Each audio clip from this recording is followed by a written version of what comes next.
পুজোটা আমাদের এরকমভাবে কাটবে আমরা কিন্তু কোনোদিনও ভাবিনি। সো হ্যালো এভরিওয়ান, আমি মামনি চলে এসেছি নতুন আরেকটা ভিডিও নিয়ে তোমাদের কাছে।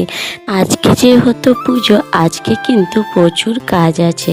তো দেখো, চালগুলো ভালো করে আমি ঝরিয়ে চালগুলো গুঁড়ো করে নিয়েছি।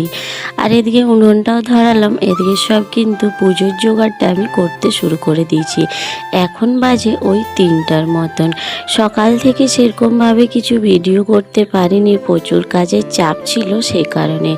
আর এত পরিমাণে বৃষ্টি হচ্ছে, বাইরে কিন্তু যাওয়া যাচ্ছে না, ঘরের মধ্যেই সব কিছু আমাদেরকে করতে হচ্ছে।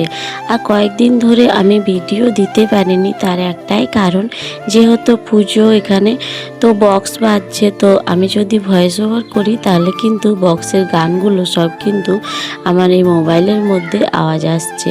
তো সে কারণে কপিরাইট আসতে পারে, সেই কারণেই আমি কিন্তু কোনো রকমের ভিডিও ভয়েস ওভার করতে পারিনি, তো সেজন্যে ভিডিও দিতে পারিনি। তো এদিকে দেখো, তোমাদেরকে বলতে বলতে আমার কিন্তু পিঠেগুলো বানানো হয়ে গেছে। আর তারপরে একটুখানি খই ভাজবো, এটা কিন্তু আমাদের এখানে নিয়ম, জানো তো, খই ভাজতে হয় আর পিঠে বানাতে হয়। তো এগুলো সব করে তারপরে এগুলো রেডি করে নেব। আর দেখো, খইগুলো কিন্তু মোটামুটি হয়েছে, ওই যে কড়াইটা অনেক ছোট্ট ছিল সেই কারণে কিন্তু বেশি বড় বড় হলো না। তো যাই হোক, বাইরে বৃষ্টির জন্য পুজো করাটা কিন্তু পুজোটা আমাদের এরকমভাবে কাটবে আমরা কিন্তু কোনোদিনও ভাবিনি। সো হ্যালো এভরিওয়ান, আমি মামনি চলে এসেছি নতুন আরেকটা ভিডিও নিয়ে তোমাদের কাছে। আজকে যেহেতু পুজো, আজকে কিন্তু প্রচুর কাজ আছে। তো দেখো, চালগুলো ভালো করে আমি ঝরিয়ে চালগুলো গুঁড়ো করে নিয়েছি।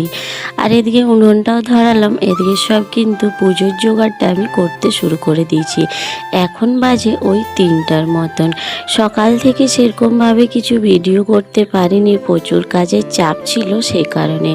আর এত পরিমাণে বৃষ্টি হচ্ছে, বাইরে কিন্তু যাওয়া যাচ্ছে না, ঘরের মধ্যেই সব কিছু আমাদেরকে করতে হচ্ছে। আর কয়েকদিন ধরে আমি ভিডিও দিতে পারিনি, তার একটাই কারণ, যেহেতু পুজো এখানে তো বক্স বাজছে, তো আমি যদি ভয়েস ওভার করি তাহলে কিন্তু বক্সের গানগুলো সব কিন্তু আমার এই মোবাইলের মধ্যে আওয়াজ আসছে।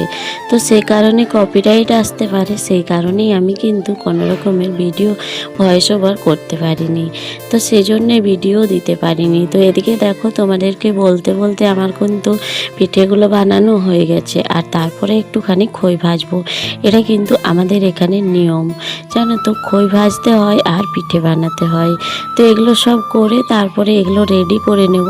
আর দেখো, খইগুলো কিন্তু মোটামুটি হয়েছে, ওই যে কড়াইটা অনেক ছোট্ট ছিল সেই কারণে কিন্তু